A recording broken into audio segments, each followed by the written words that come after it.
Me llamo Daniela Herrera. Tengo 29. Y hasta la semana pasada, pensé que mudarme sería la parte más silenciosa de mi vida. Empaqué mis cosas de la forma en que empacas cuando no quieres pelear. Cajas selladas demasiado fuerte. Zapatos envueltos en sudaderas viejas. Mi bolsa del portátil abrazada contra mi pecho como si pudiera mantenerme invisible. Esperé hasta que la casa estuviera vacía. Rodé mi última caja por el camino de entrada y por un momento sentí algo peligrosamente cercano al alivio. Entonces mi teléfono vibró, no un mensaje, no una llamada, una notificación. Alguien me había etiquetado. Lo abrí esperando una broma mezquina. Tal vez un meme pasivo-agresivo porque eso es lo que mi familia hace cuando quieren herirte sin admitirlo. En cambio, vi una foto del camino de entrada del que acababa de alejarme. La ventana de mi antiguo dormitorio en el fondo y un pie de foto que me heló el estómago. Finalmente, la gorrona se ha ido. Al principio, me reí porque era tan cruel que se sentía irreal. Luego vi el número debajo. 234 me gusta. La gente no solo lo vio, lo celebró, y los comentarios seguían llegando, apilándose como ladrillos. Mamá escribió, no más cocinar ni lavar ropa para una fracasada.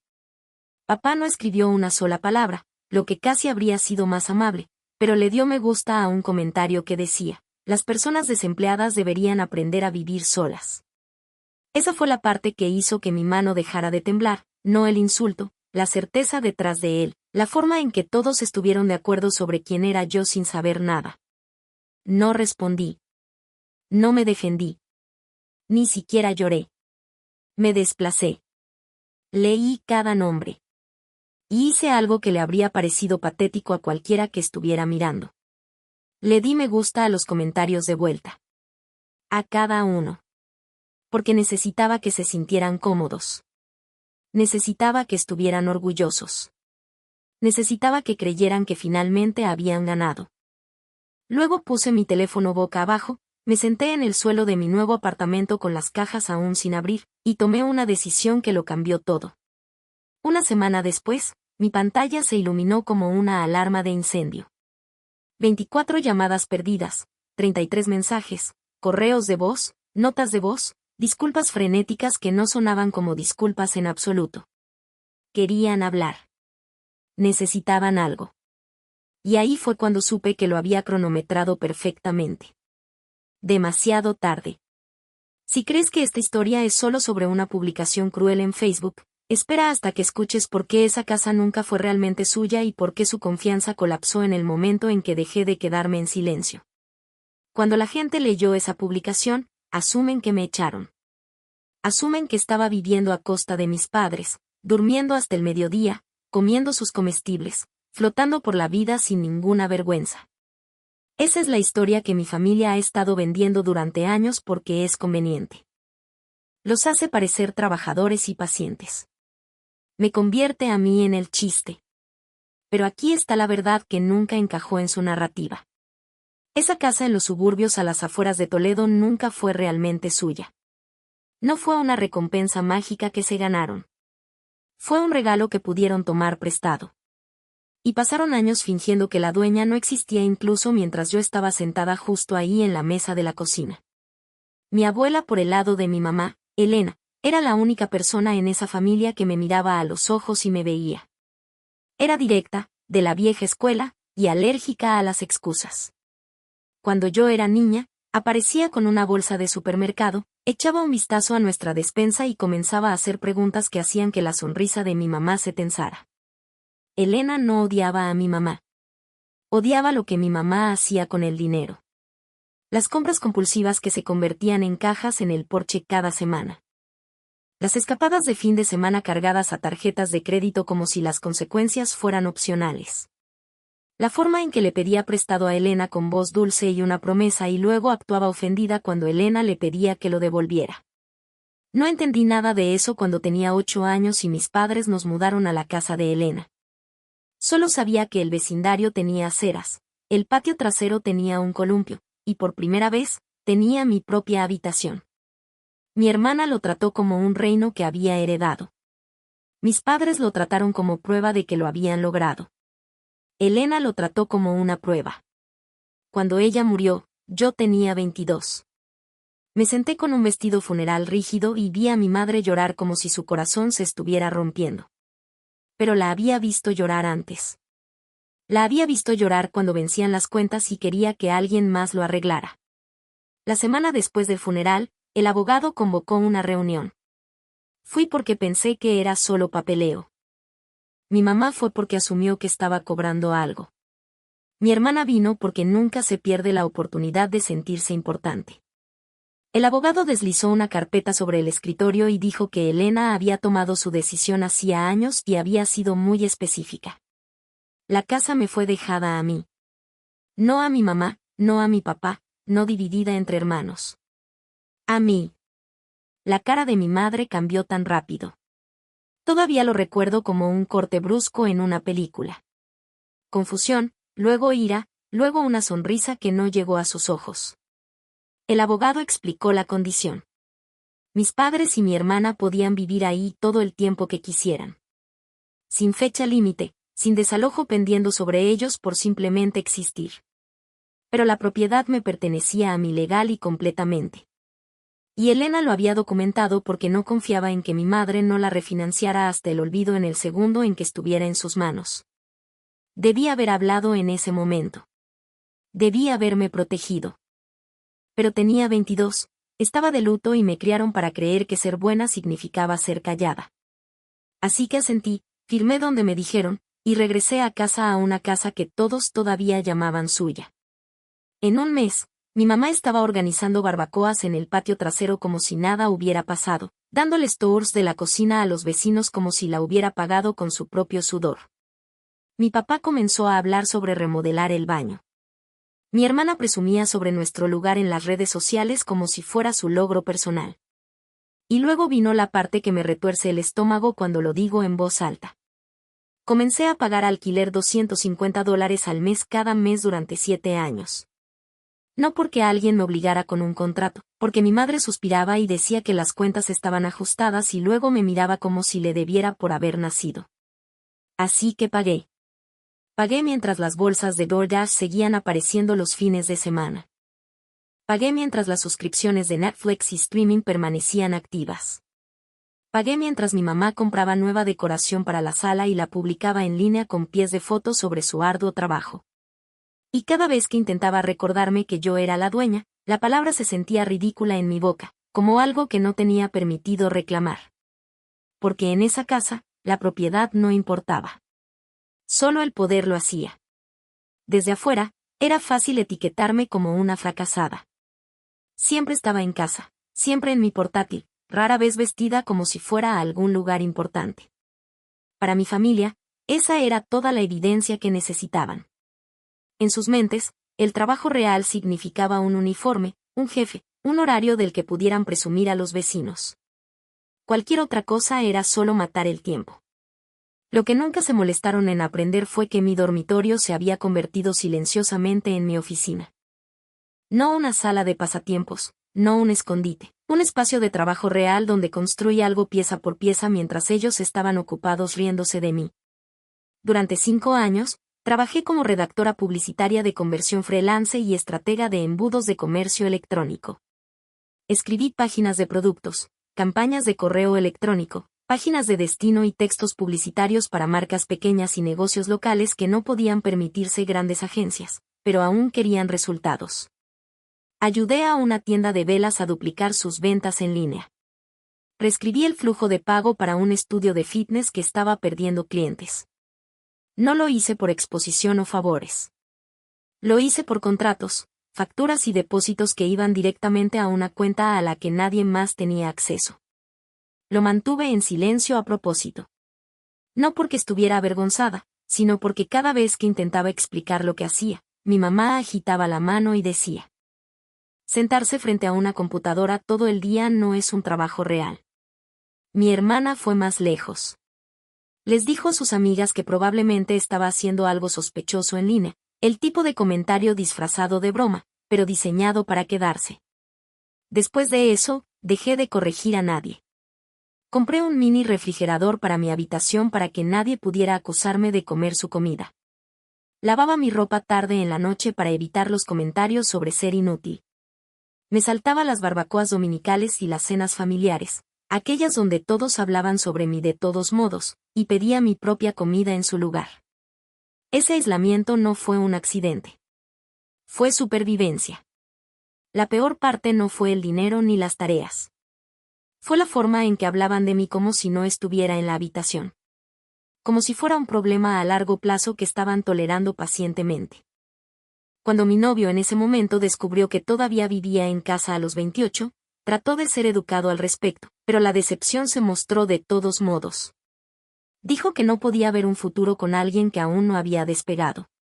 Le expliqué la situación con la casa. Traté de decirle que no era lo que parecía, pero él no quería la historia completa. Quería una explicación simple que pudiera repetir a sus amigos.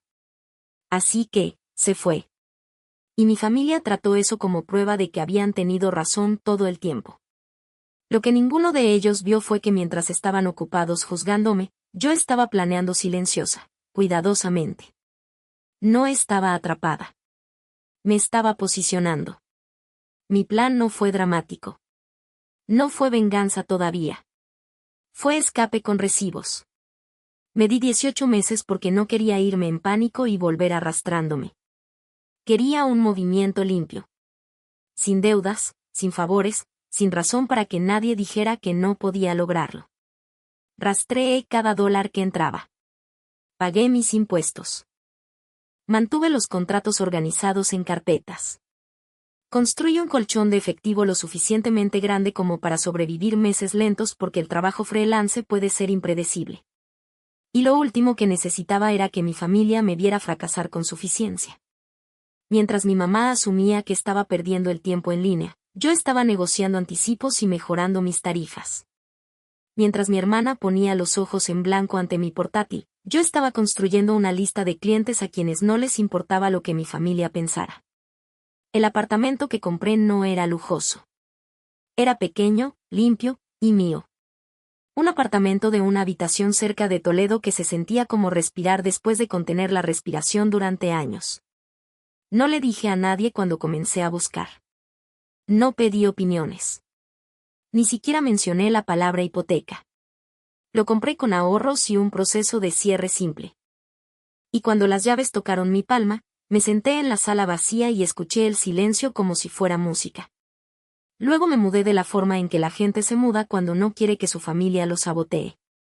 Un poco a la vez, una carga de auto tras otra, libros en una bolsa, abrigos de invierno en bolsas de basura, papeles importantes metidos en mi mochila.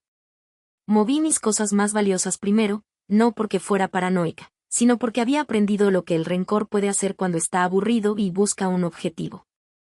El día que finalmente alquilé un camión pequeño para la última carga, esperé hasta que todos estuvieran fuera. Cargué los muebles que había pagado, el escritorio en el que había trabajado, la silla en la que mi hermana solía sentarse solo para burlarse de mí mientras yo estaba en llamadas. Cuando casi había terminado, mi mamá se estacionó en el camino de entrada temprano.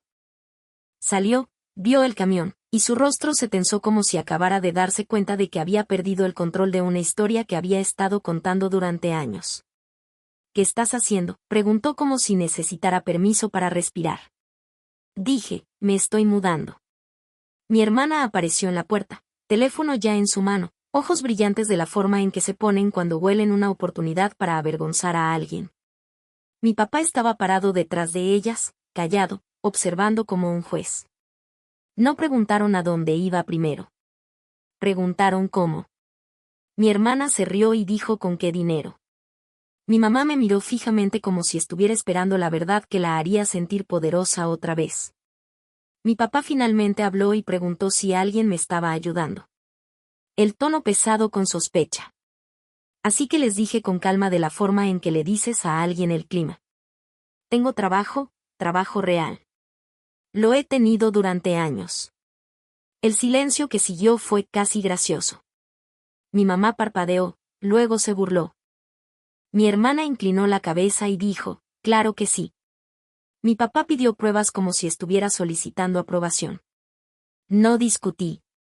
No les mostré extractos bancarios. No expliqué contratos. Solo dije, He terminado de vivir aquí y he terminado de ser tratada como una carga. Mi mamá inmediatamente comenzó a hablar sobre cuentas y comestibles y lo difíciles que serían las cosas ahora, como si mi existencia hubiera sido su proyecto de caridad de tiempo completo. Mi hermana murmuró algo sobre que estaba siendo dramática. Mi papá solo me vio cerrar la puerta del camión. Me alejé con mis manos firmes en el volante y por primera vez en años, sentí que el aire me pertenecía. Ahí fue cuando mi teléfono vibró con la primera notificación, la que convirtió mi salida silenciosa en un espectáculo público. Y les dejé tener su semana de victoria porque los necesitaba confiados antes de que el piso se cayera debajo de ellos. En el 7º día, no me desperté enojada.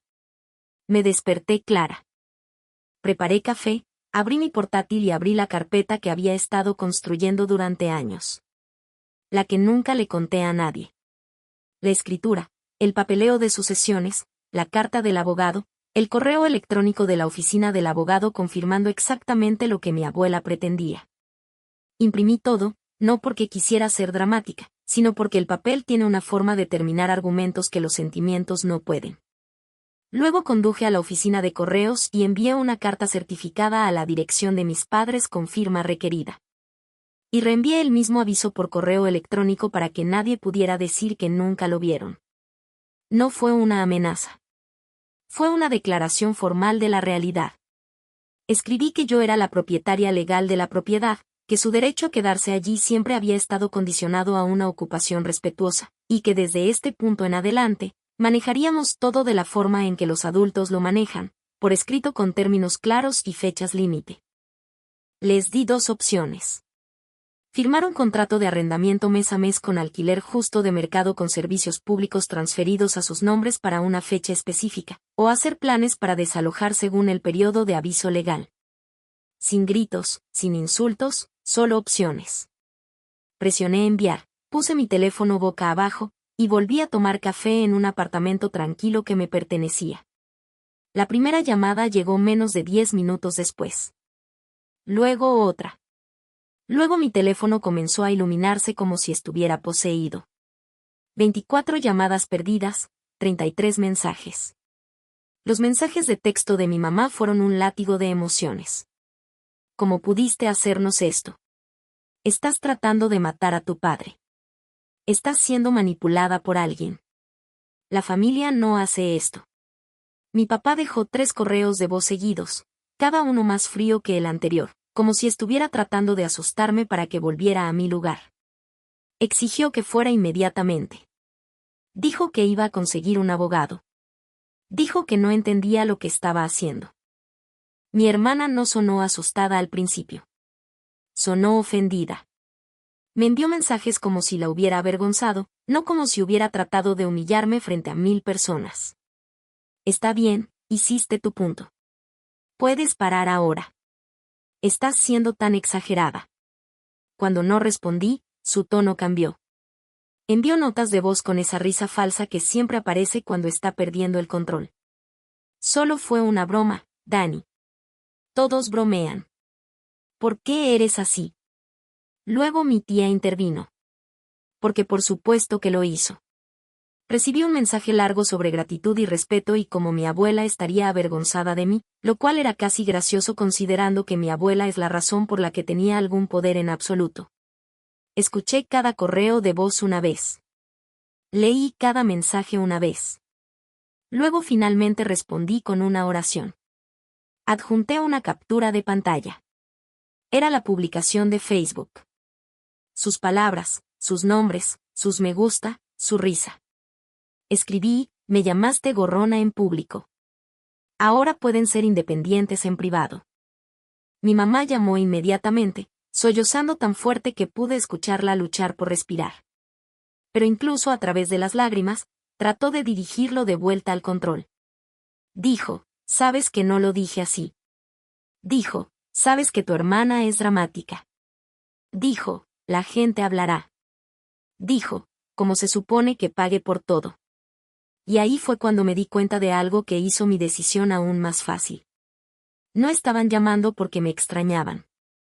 Estaban llamando porque la red de seguridad en la que habían estado rebotando finalmente había aprendido a levantarse. Le dije con calma, te di opciones. Elige una. Luego terminé la llamada. Y por primera vez, su silencio no se sintió como castigo. Se sintió como paz. Días después de que se enviara el aviso, envié el contrato de arrendamiento. No una nota escrita a mano, no un ultimátum mezquino. Un acuerdo real mes a mes redactado desde una plantilla estándar de Ohio con algunas adiciones limpias. El tipo que los propietarios usan cuando quieren que todo sea claro y ejecutable. El alquiler era $550 al mes, lo cual no era yo siendo cruel.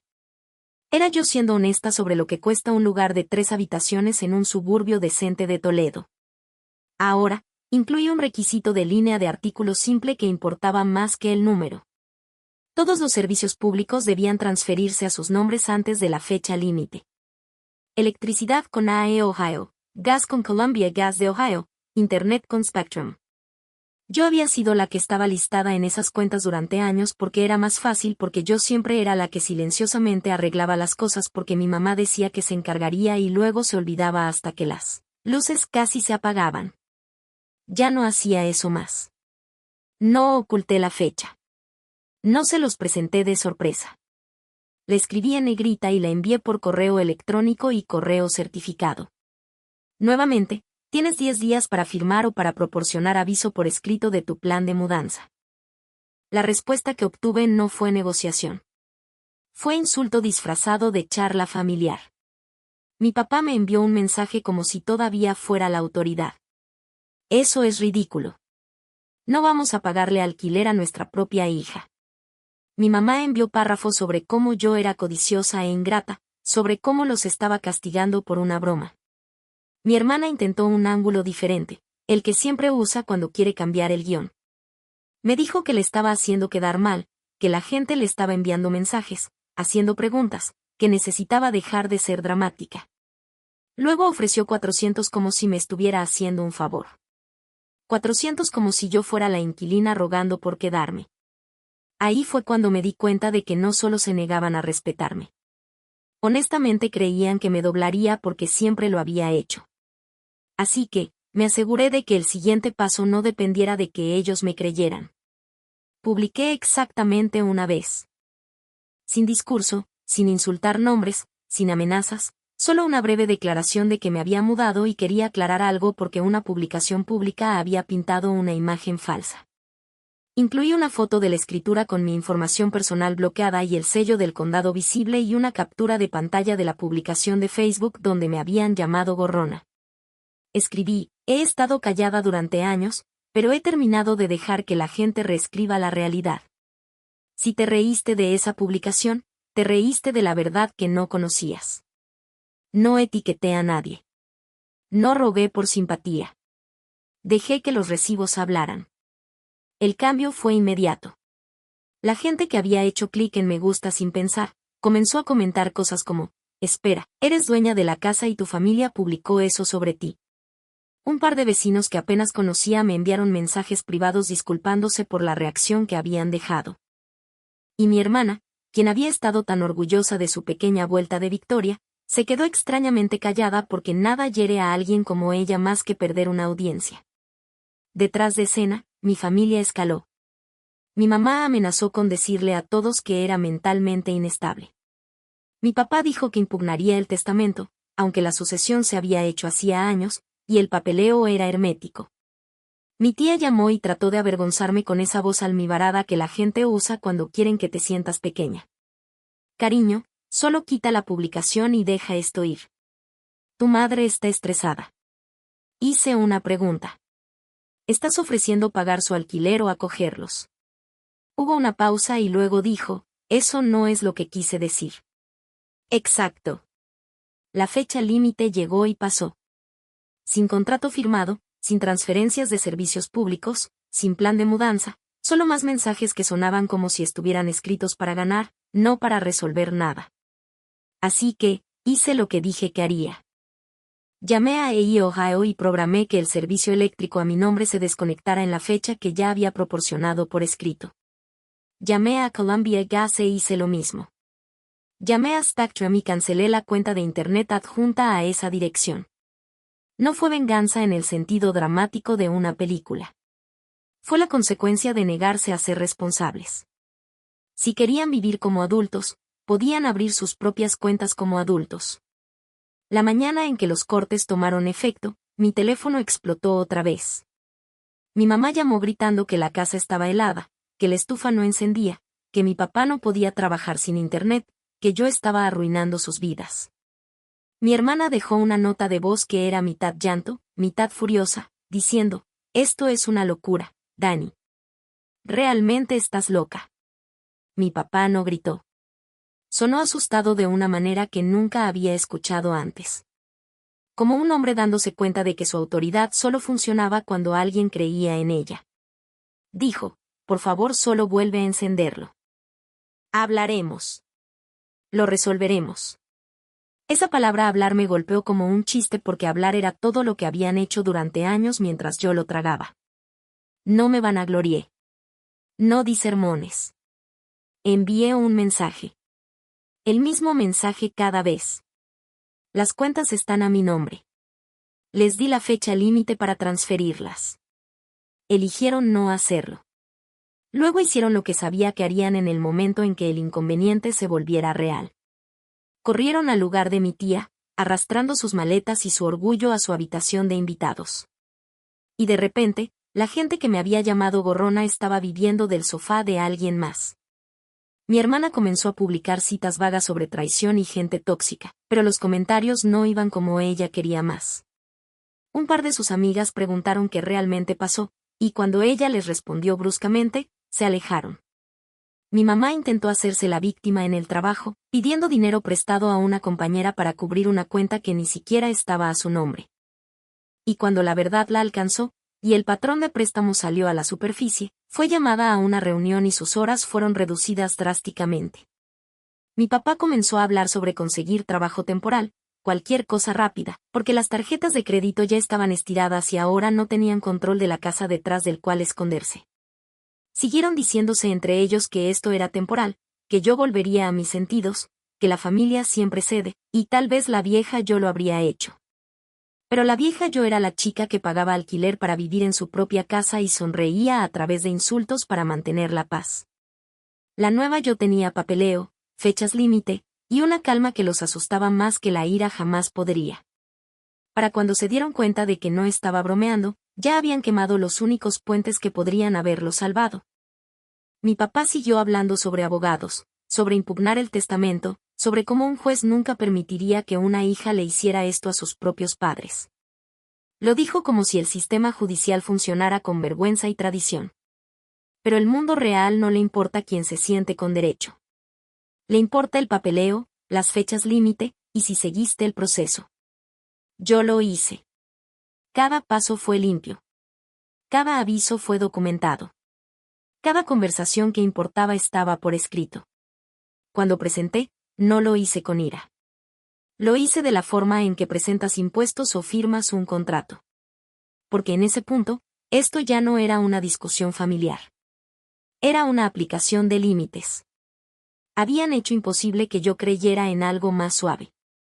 El día que llegó la fecha del tribunal, aparecieron vestidos como si fueran a una recaudación de fondos de la iglesia, como si las apariencias pudieran borrar años de falta de respeto.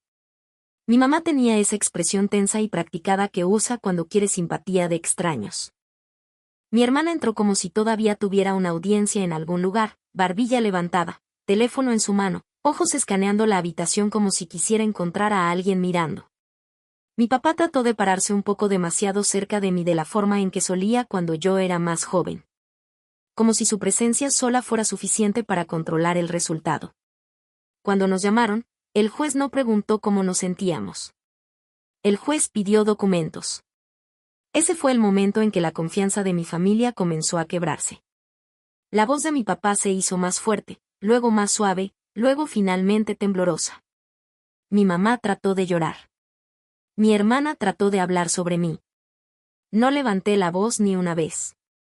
Entregué los recibos de correo certificado, el aviso, la oferta de arrendamiento que se negaron a firmar, la fecha límite de transferencia de servicios públicos, y las capturas de pantalla de las publicaciones públicas que demostraron por qué ya no estábamos haciendo esto informalmente. El juez no reaccionó emocionalmente, pero pude ver el cambio en atención cuando la línea de tiempo quedó clara.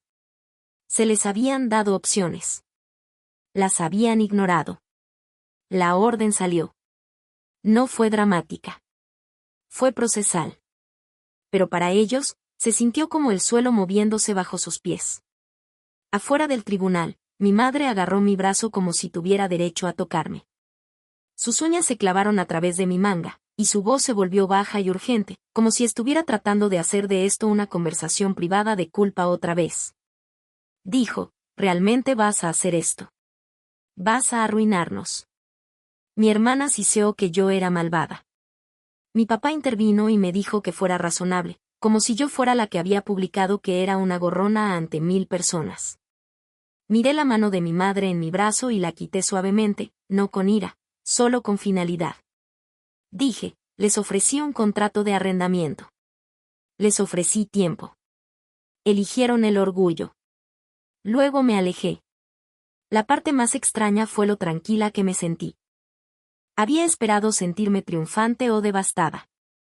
En cambio, me sentí firme, como una persona que finalmente dejó de cargar un peso que no se dio cuenta de que la había estado aplastando. El día que tuvieron que irse, no fue una escena dramática donde me paré en el camino de entrada y miré con una sonrisa. No estaba interesada en ese tipo de victoria. Me quedé dentro de mi propia vida. Pero sí pasé brevemente con las instrucciones de mi abogado en mente porque necesitaba asegurarme de que la propiedad fuera manejada correctamente y nada se convirtiera en una situación de vandalismo. Mi papá evitó el contacto visual. Mi mamá se movió por la casa como si quisiera castigar las paredes en el camino de salida, golpeando cajones, murmurando para sí misma, actuando como si cada objeto le perteneciera simplemente porque lo había tocado.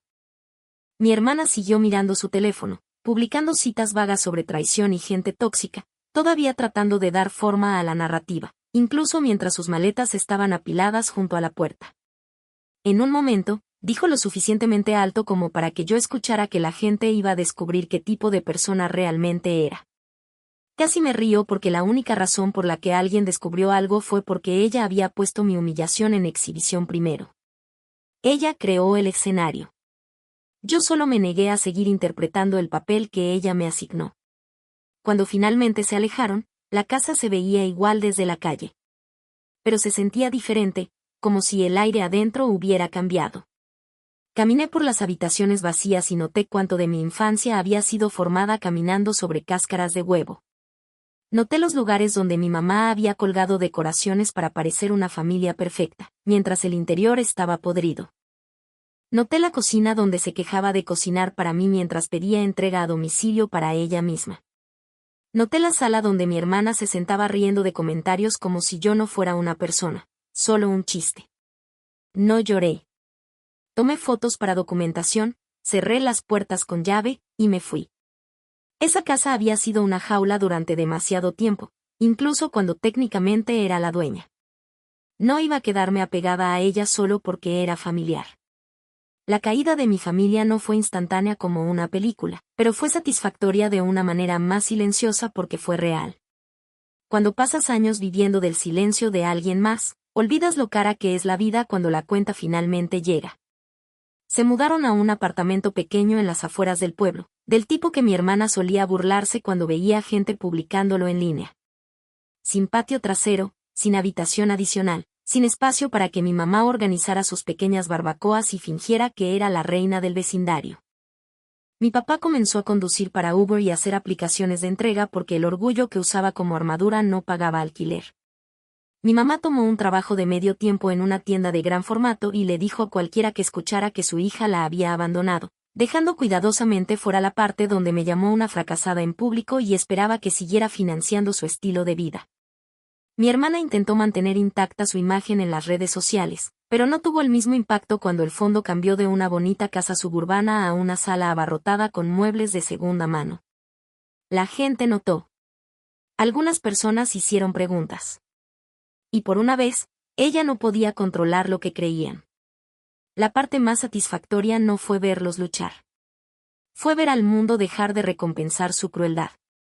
Los mismos amigos que se habían reído de esa publicación comenzaron a distanciarse. No porque de repente se convirtieran en santos, sino porque nadie quiere estar asociado con alguien que humilla a su propia hermana por me gusta y luego es expuesta por recibos. Mi hermana publicaría una cita dramática sobre lealtad, y los comentarios serían silenciosos. Mi mamá haría una publicación vaga sobre hijos ingratos, y un vecino respondería con una pregunta educada sobre qué realmente pasó. Mi tía intentó mantener funcionando la máquina de presión familiar, pero fue contraproducente. Llamaba y me sermoneaba sobre el perdón. Y yo hacía una pregunta tranquila. ¿Estás pagando su alquiler? ¿Los estás dejando mudarse a largo plazo? ¿Estás cubriendo sus servicios públicos? La respuesta siempre fue alguna versión de silencio o una excusa débil sobre límites. Ahí fue cuando entendí el patrón claramente. La gente que exige que sacrifiques más son siempre los que se ofrecen menos. Mi ex-Taylor incluso intentó volver. El momento fue casi insultante. Me envió un mensaje como si nada hubiera pasado. Como en el momento en que vio que tenía estabilidad, de repente recordó mi nombre. Dijo que había estado pensando en mí y esperaba que estuviera bien. Luego deslizó un comentario sobre lo impresionante que era que manejara todo tan bien. Traducción: ahora que te ves exitosa, estoy interesado otra vez. Lo bloqueé sin responder, y ese pequeño clic se sintió como cerrar una puerta que debía haber cerrado hace años. Después del desalojo, tomé la última decisión que cortó el cordón completamente. Vendí la casa. La gente piensa que esa es la parte más dura, como si debiera haberla mantenido como un símbolo o usarla como palanca. Pero mantenerla me habría mantenido conectada a ellos, a los recuerdos, a la posibilidad constante de que intentaran volver a arrastrarse. No quería palanca. Quería libertad. La enlisté apropiadamente a través de un agente para que todo fuera legal y limpio. Y cuando apareció en línea, se sintió como ver un capítulo de mi vida finalmente convertirse en un archivo que podía cerrar. Cuando la venta se realizó, no celebré con una gran fiesta. Me senté en mi mesa de cocina en mi apartamento, miré la confirmación, y sentí algo en mi pecho aflojarse como si mi sistema nervioso finalmente creyera que estaba a salvo. Usé el dinero de la forma en que mi familia nunca lo hizo. Invertí de vuelta en mi negocio, actualicé equipos, pagué por capacitación profesional, contraté a un contador para que mis impuestos fueran herméticos, y construí un fondo de emergencia real porque nunca quería vivir con miedo de un mes malo otra vez. También hice algo que me sorprendió. Pagué por terapia, no porque estuviera rota, sino porque no quería llevar sus voces a mi futuro. No quería seguir escuchando gorrona en mi cabeza cada vez que descansaba. No quería seguir dudando de mí misma cada vez que decía no. La sanación, aprendí, no es suave.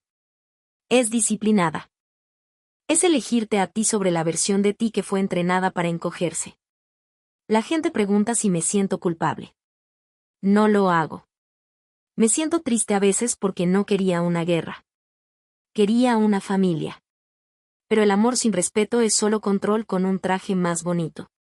Y la familia no es un pase gratis para humillarte, usarte, y luego exigir tu silencio cuando finalmente te defiendes. Los límites no son crueldad, son autorrespeto. Las consecuencias no son venganza, son educación.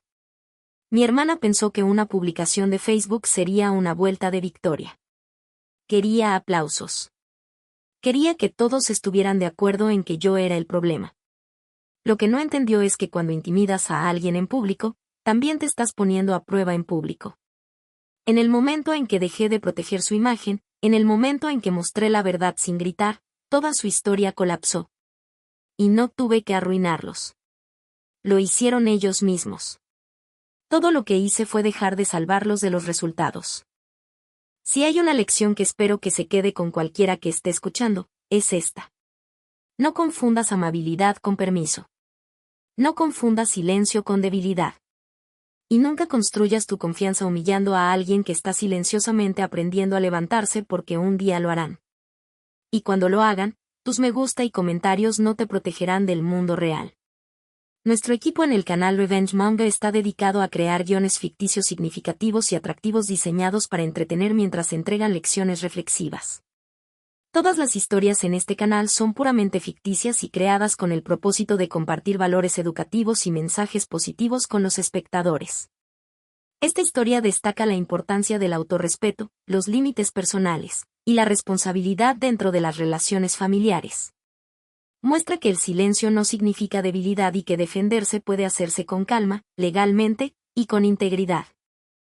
A través de su viaje emocional, el guión alienta a los espectadores a reflexionar sobre cómo las palabras, acciones, y la humillación pública pueden llevar consecuencias duraderas. Esto